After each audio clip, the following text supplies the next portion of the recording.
Morning po sa inyong lahat. Ayan. Tignan niyo po yung aking orchids. Oh, namulaklak na siya. Ganda-ganda ng orchids. Ayan. Medyo natuyo na ang bulaklak dahil sa sobrang init. Ayan.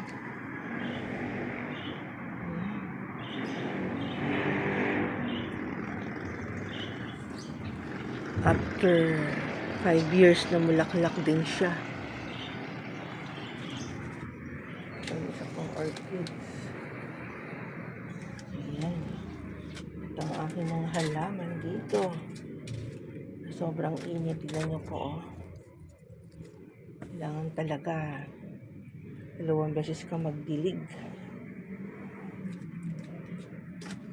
Ang aking sili, talong, kalamansi. Meron pa po akong sa ditong orchids. Ayan.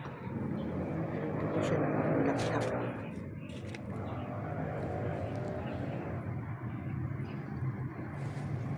Ayan ang mga orchids ko.